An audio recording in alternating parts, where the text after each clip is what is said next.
गोलू। कहाँ घर है? अकबरपुर। तुम्हारा नाम? गोलू। अब्बू का नाम? गुड्डू।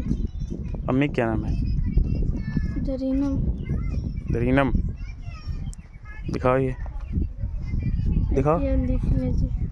दिखा पूरा अच्छी तरह खोल, पूरा दिखा। क्या लिखा है ये? गोलू। तो कब से ये काम करता है? 1 महीना से। पूरे रमज़ान ये काम करते हो? नहीं, बस जब मिल जाता है। इसको देख लीजिए सारे लोग, इस किस्म के फ्रॉड बहुत ज़्यादा हो रहे हैं और इससे बचना बहुत ज़रूरी है। ज़कात का असल मुस्तहिक तो मुस्लिम है जो भी हो, और उसके लिए कम से कम गरीब होना ज़रूरी है या मिस्कीन होना ज़रूरी है।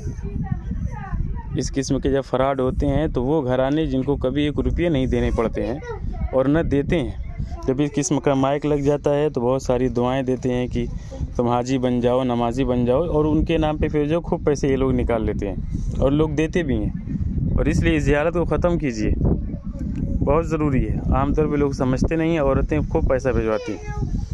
इसलिए मैंने इसको आज देखा तो एक तो ये कि जब कभी कोई इस किस्म से पैसा मांगे ऐलान करके, तो पहले आप रुकिए, आपकी अपने इलाके की ये जिम्मेदारी है। और जो अहले मदारिस हैं उनको कम से कम अच्छी और मोटी रकम देनी चाहिए, जो भी हो। अब आओगे इधर? कहाँ दिखोगे अब? घर चल जाऊंगा। तुम्हारा घर कहाँ है? अकबरपुर। अकबरपुर से यहाँ ऐसे आ गए? हाँ।